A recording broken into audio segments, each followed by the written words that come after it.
Boa tarde, turma. Tudo bem? Eh, Boa tarde aí para quem vai assistir essa revisão, tá? Hoje a gente vai falar sobre estabelecimento empresarial, tá? Já deixa eu ir para a tela aqui dos slides. Eh, Hoje a gente vai falar um pouco sobre estabelecimento empresarial. A gente vai ver que o estabelecimento não é o ponto empresarial, né? A turma confunde isso. E hoje vai ser tudo bem explicadinho nessa revisão, beleza? Para vocês assistirem a gravação depois e bem na próxima prova, né? Que a primeira prova já foi, agora é só a próxima. Show? Bom, gente, primeiramente, gostaria de começar falando aqui que o estabelecimento empresarial, ele não é o ponto empresarial, tá? Ele não é o lugar onde a atividade é desenvolvida, tá? Beleza?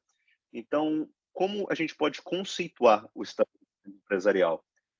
Gente, o estabelecimento empresarial nada mais é do que um conjunto, tá? É um conjunto de patrimônio, um conjunto de bens, tá? Sejam eles corpóreos, né, físicos ou incorpóreos, né, ou não físicos. E esse conjunto que é reunido, esse conjunto do empresário ou da empresa, ele é o estabelecimento empresarial, beleza? Aí que está a diferença. Estabelecimento empresarial, então, ele é o conjunto de bens, de patrimônio que uma empresa tem, tá? Portanto, ele não pode se confundir com ponto empresarial, tá? Enquanto o estabelecimento ele é uma soma, ele é a somatória de patrimônio, tá? O segundo é apenas o local onde a atividade é exercida, beleza? Estabelecimento, portanto, o conjunto de patrimônio, o conjunto de bens de uma empresa, beleza? Já o ponto empresarial é o lugar onde a atividade é exercida, beleza? Tá? Aqui até botei uma observação aqui, gente. Inclusive, o ponto empresarial, por ser um patrimônio, um bem da empresa, ele também ele é parte do estabelecimento empresarial. Portanto, é um conjunto de patrimônios, tá? Já que o ponto, o lugar onde a atividade exercida é patrimônio, então, portanto, faz parte do estabelecimento empresarial. O ponto faz parte do estabelecimento empresarial, beleza? Bom, gente, agora a gente vai ver que quando a gente vai vender uma empresa, a gente não está vendendo o ponto empresarial, como eu disse, a gente está vendendo o estabelecimento empresarial, ou seja, a empresa como um todo, os bens corpóreos ou incorpóreos, certo? Pode ser que sejam bens não físicos, um site, sei lá, qualquer coisa que não seja física, beleza? Portanto, quando a gente vai vender a empresa, a gente vende a empresa como um todo, o conjunto de patrimônios da empresa, beleza? Não só o ponto empresarial, tá? Esse contrato de venda de estabelecimento empresarial, da venda dessa empresa, é conhecido como trespasse, tá? Trespasse nada mais é do que o apelido, o nome dado ao contrato de compra e venda de um estabelecimento empresarial, de uma empresa, beleza?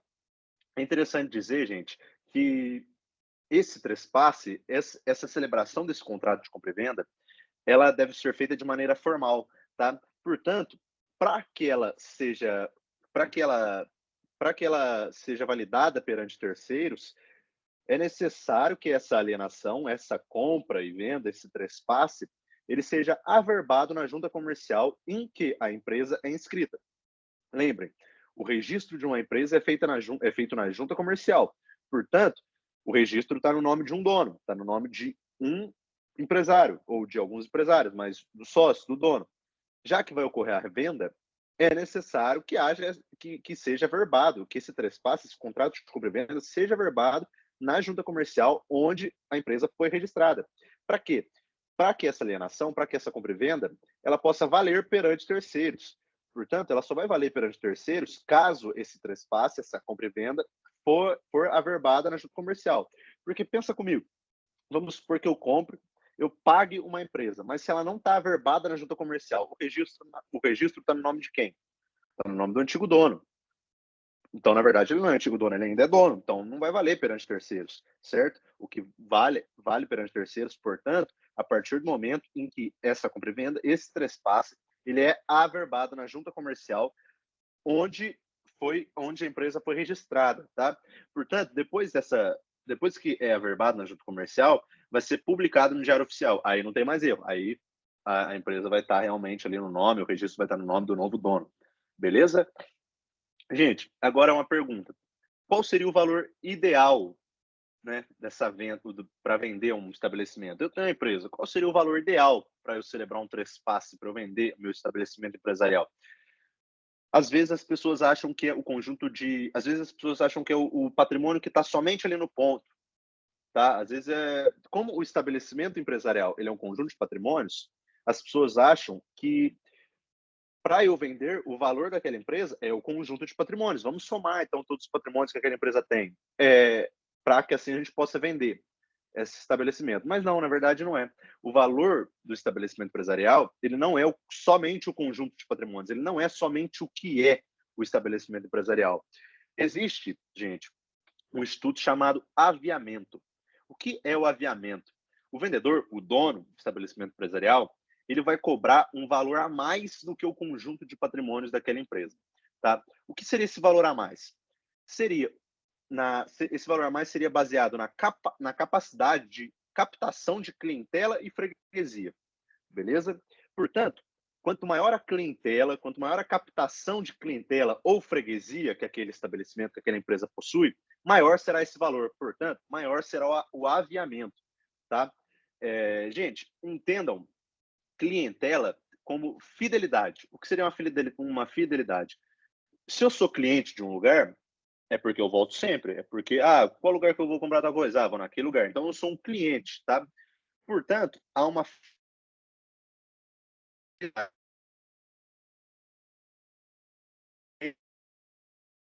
essa capacidade de fidelidade dos clientes são fiéis ao meu serviço, ou à minha loja, à minha empresa, tá? Já a freguesia, a gente deve entender como uma oportunidade, tá? Por exemplo, um ponto, né, um ponto empresarial, um bom ponto, que esteja num local, esteja num lugar bem localizado, é, não necessariamente as pessoas vão naquele lugar porque são fiéis, porque gostam do serviço ou daquele lugar, mas sim porque estão passando ali na frente, tal, porque é mais fácil. Então tem a ver com facilidade, tem a ver com oportunidade, beleza? Lembra da cantina da Carol, por exemplo. Acredito que as pessoas não vão na cantina da Carol na faculdade por conta porque são clientes, porque gostam do serviço. Tem gente, pessoas que gostam, tal. Eu gosto também da cantina da Carol, mas as pessoas vão lá por oportunidade, tá? Por facilidade. Por quê? Porque é o que tem lá na Unisal, é o que tem lá ali. Então a gente tem que ir lá. Por quê? Por oportunidade. Portanto, a gente não é um cliente, a gente é um freguês da cantina da Carol. Beleza? Entendam esse aviamento, então, como um sobrevalor cobrado, né, nesse contrato de compra e venda, além do patrimônio, para que essa empresa, para que esse estabelecimento, para que o trespasse seja feito, seja celebrado, para que esse estabelecimento seja vendido, tá? Portanto, o valor ideal de estabelecimento empresarial não vai ser o conjunto de patrimônios, não vai ser aquilo que é, em tese, o estabelecimento empresarial. Mas, além disso, será cobrado um sobrevalor que vai avaliar a capacidade de atração de clientela e a capacidade de captação de freguesia, tá? Quanto maior a capacidade, essa capacidade de atração de clientela e freguesia, maior será o aviamento. Portanto, maior será o valor do estabelecimento empresarial, maior será o contrato, maior será o valor do contrato, tá? Passamos ao próximo aqui. Gente, agora em caso de nessas vendas, né? Ocorre muitas vezes, acontece, não é incomum, é comum inclusive, que essa empresa que esteja sendo vendida, ela tenha dívidas, tá? Até porque acho que ninguém ia querer vender uma empresa se a empresa tivesse, né, ali lucrando pra caramba, a não ser que não seja mais conveniente mesmo, né? Mas caso a empresa esteja lucrando, né, é, esteja sem dívidas, esteja dando dinheiro ali para o dono, para o empresário, acredito que ele não iria querer vender. Então, portanto, se a pessoa está vendendo a empresa, o estabelecimento, grande é a chance dela ter dívida. Portanto, gente, o trespasse ele pode ser realizado caso a empresa tenha dívida. Portanto, o estabelecimento empresarial ele pode ser vendido caso a empresa tenha dívidas, tá? Aí o que acontece?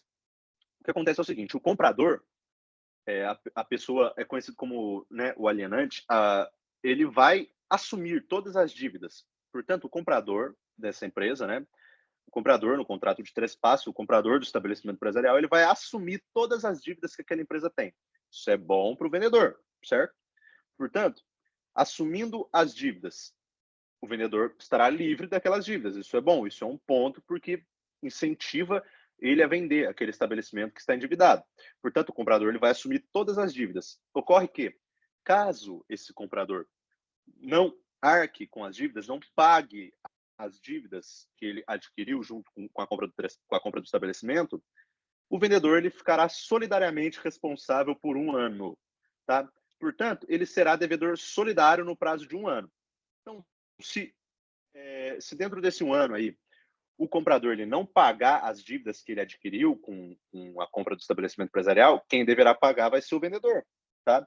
Portanto, vendedores de estabelecimento empresarial, vendedores de empresa, saibam para quem estão vendendo, né? Porque a partir daí a gente tem uma premissa que é a seguinte: se ele não pagar, eu devo pagar dentro de um ano. Se em um ano ele não pagar as dívidas, eu vou pagar. O prazo é um ano, tá? Portanto, ele vai ficar solidariamente responsável por um ano, tá? Se nesse um ano o cara não pagar, eu que vou ter que arcar com a dívida. Eu que sou o vendedor que vou ter que arcar. Se o comprador não pagar as dívidas, eu sou solidário das dívidas. Portanto, eu mesmo que eu tenha vendido aquela empresa endividada, se o comprador não pagar as dívidas, dentro de um ano eu ficarei responsável solidariamente pelas dívidas, ou seja, deverei arcar com as dívidas, tá? Só que existem dois tipos de dívidas, gente. As dívidas vencidas, né, que já venceram, e as dívidas vincendas, que são as dívidas que irão vencer, beleza? Que já são dívidas, é claro, mas que ainda tem o prazo, ainda não venceu, tá? Isso é dívida vincenda, beleza? Nas dívidas vencidas, é a regra que eu acabei de falar. O vendedor, né, ele vai ficar responsável solidariamente por um ano, beleza? A partir de quando? É a partir daquilo que eu falei, gente, do averamento da junta comercial que vai publicar no Diário Oficial. Então, portanto, a partir da publicação no Diário Oficial, o vendedor vai ficar responsável solidariamente por um ano das dívidas que o comprador adquiriu. É aquilo, se o comprador não pagar, o vendedor vai pagar, beleza? Porque ele é responsável solidariamente, tá? Isso em caso de dívidas vencidas. Agora, em caso de dívidas vincendas, o vendedor ele vai ficar responsável solidariamente por um ano a partir do vencimento da dívida. Portanto, ele não vai ser responsável ainda por aquela dívida que ainda não venceu, tá? Ele vai ser responsável por aquela dívida que a partir do momento em que ela vencer. Então, dívida vincenda, o vendedor ele não vai ser responsável solidariamente. A responsabilidade é somente do comprador. Mas a partir do momento que essa dívida venceu, tá? E o comprador não pagou, o vendedor ele vai sim ser responsável de maneira solidária, beleza? Por um ano a partir do vencimento dessa dívida, tá? Bom, caso tenha dívida, gente, aqui a gente tem outro problema. A empresa endividada, né? E para quem essa empresa deve? São os famosos credores, né? Para que haja o trespasse, para que esse contrato, para que o trespasse ele seja celebrado, para que haja a venda do estabelecimento empresarial, é necessária a concordância dos credores? Gente, em alguns casos sim, em alguns casos não, tá? Quando não será necessária a concordância desses credores, dessas pessoas para quem a empresa deve, né? Não será necessária a concordância quando o alienante, ou seja, aquele que está comprando, ele possuir bens o suficiente para quitar a dívida, beleza? Portanto, caso possua bens suficientes para quitar a dívida, caso os bens daquela pessoa sejam maiores do que a própria dívida em si, do que o valor da dívida, não será necessária a concordância dos credores. Agora, o alienante não possua bens suficientes, caso o alienante não possua bens que atinjam o valor daquela dívida, né, caso a dívida seja maior do que os bens do alienante, será necessária a concordância dos credores, até porque o risco deles não receberem é alto, tá? É interessante dizer que essa concordância deve ser expressa, tá?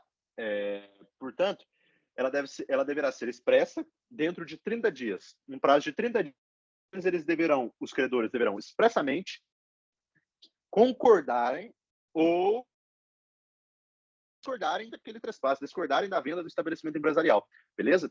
Esse prazo de 30 dias, gente, entendam que não é para concordância, mas é para discordância. Por quê? Porque a concordância ela pode ser tácita, caso fuja dos 30 dias, caso supere o prazo sem que ele se manifeste. Portanto, se o credor não se manifestar dentro de 30 dias, será concordância tácita. Portanto, esse prazo de 30 dias é mais para negativa, tá? Para o credor que não quer vender. Portanto, bom, eu não quero vender. Enquanto esse cara me pagar, eu não quero vender. Tá certo. Você deve expressamente negar em 30 dias. Caso não negue, caso não apresente seu negativo, sua discórdia sobre essa venda, terá concordância tácita, beleza? Os credores que não se manifestarem nesse prazo serão o entendimento será de que eles concordaram, tá? Concordaram tacitamente, beleza? Agora, caso algum credor negue expressamente essa dívida dentro dos 30 dias, é interessante dizer que essa dívida deverá ser paga, beleza? Então, por exemplo, se eu sou um credor de uma empresa que está sendo vendida, em 30 dias, vamos lá, no 29º dia eu falei, não, expressamente, fiz lá que não quero que venda enquanto não me pague. Tá, eles não poderão vender, não poderá haver essa celebração desse trespasse enquanto a dívida não for paga, beleza? Sob pena de ineficácia da alienação. Portanto, caso a empresa tenha dívidas, dentro de 30 dias, eu, como credor, falar que eu não quero que seja vendida enquanto não pague, essa dívida não seja paga,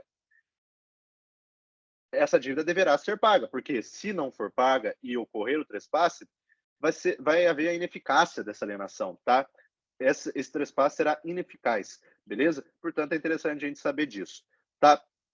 Gente, agora é o último ponto aqui do trespasse. A aula de hoje é bem curta, é uma revisão bem curtinha aqui mesmo. Esse estabelecimento empresarial é um tema rápido, tá? É muito importante, mas é um tema bem rápido.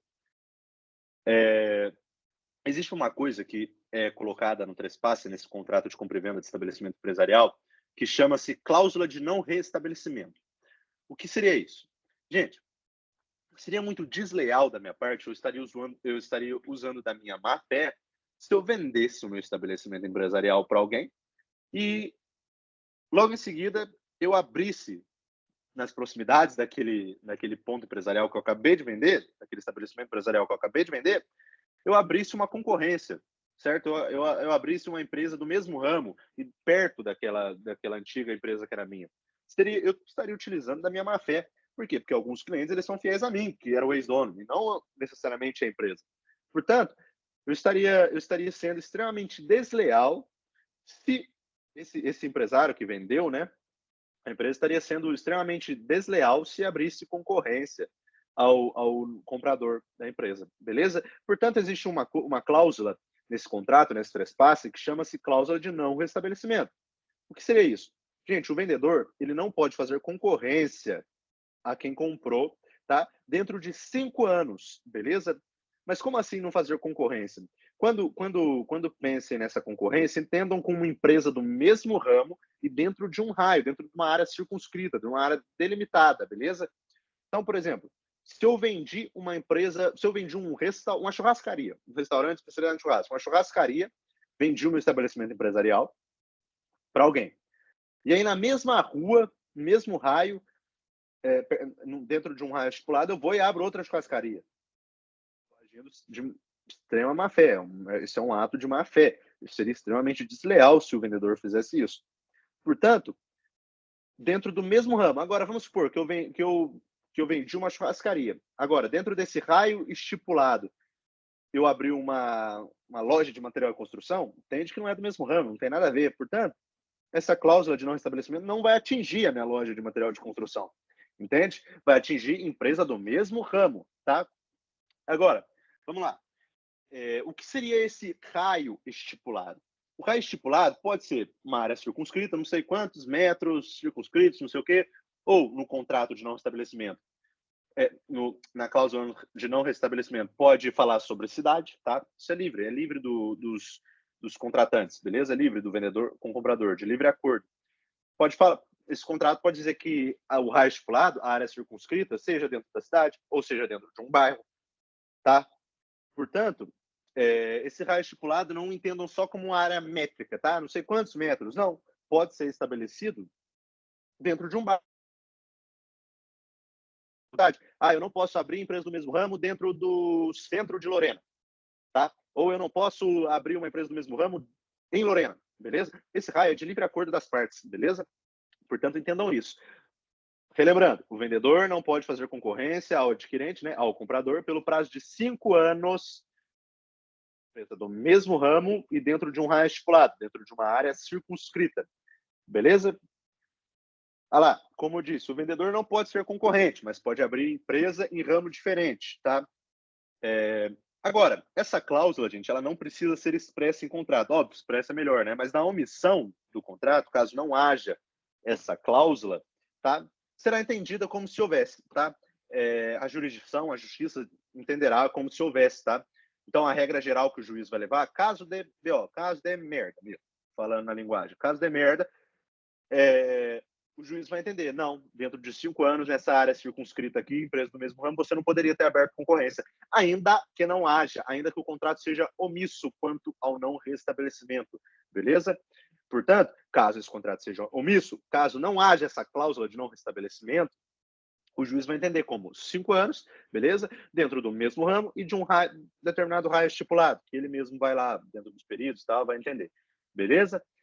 Agora, uma pergunta: é possível majorar o período caso as partes queiram, por exemplo, assim, eu só compro se a cláusula de não restabelecimento determinar 10 anos, tá? 10 anos você não pode ter concorrência. Pode? Pode, beleza? Lembrem, as partes são livres para acordarem da maneira que bem quiserem no contrato, nessa cláusula de não restabelecimento, tá? Óbvio que tem limites, que eu vou explicar mais à frente. Mas poderá. É possível, então, majorar o período, 10, 15, 20 anos, até entendo viável. Agora, esse período majorado, ele nunca poderá ser exagerado. Tipo, em 50 anos você não poderá abrir concorrência. Ou indeterminado, você nunca poderá abrir concorrência. Isso jamais, gente. Isso fere a livre iniciativa, tá? Que é um princípio constitucional. Portanto, não, é possível majorar esse período de 5 anos, nessa cláusula de não restabelecimento, caso as partes queiram. Mas, esse aumento de período, ele jamais poderá ser exagerado, tá? Ou jamais, e tampouco não poderá ser determinado também, né? Já que não poderá ser exageradamente majorado, imagina determinado. Então, ele não poderá ser, beleza? Mas é possível majorar assim, de 5, vamos passar para 10 ou 15? Isso é possível agora, exageradamente, passar para 50, 60 anos sem concorrência? É óbvio que isso não é possível, isso fere a livre iniciativa, que é um princípio constitucional, beleza? Agora, e se eu quiser renunciar a esse direito? Se eu quiser colocar numa cláusula lá que é livre, o vendedor é livre, ele poderá fazer concorrência ao comprador. Posso? Pode, perfeitamente pode, gente, tá? Caso o comprador e o vendedor eles acordarem nisso, que poderá expressamente, né? O adquirente, então, ele deverá expressamente renunciar a esse direito. Poderá, através de documento, no próprio contrato mesmo, ele poderá renunciar esse direito da cláusula de não restabelecimento, beleza? Turma, como eu disse, hoje é curto, beleza? Deixa eu voltar aqui. Parar de compartilhar. Hoje é bem curto, tá? É só uma revisão mesmo, para que possa ajudar vocês futuramente. Hoje está sendo mais a gravação, né? A gravação dessa revisão, para que vocês possam estudar por essa revisão sobre o estabelecimento empresarial, que é uma matéria muito importante, eu diria talvez a mais importante na área do direito empresarial, beleza? Lembrem que trespasse é extremamente importante, muito importante, o trespasse, que é o contrato de compra e venda, tá? Para quem vai atuar na área do direito empresarial, basicamente, pode ter certeza que grande parte do trabalho de vocês será acerca desse contrato de compra e venda, do trespasse. Portanto, é muito importante o estabelecimento empresarial e o trespasse, tá? Bom, por hoje é só. Boa semana para vocês e lembrem-se que o que precisarem, né, estarei à disposição. Show? Grande abraço.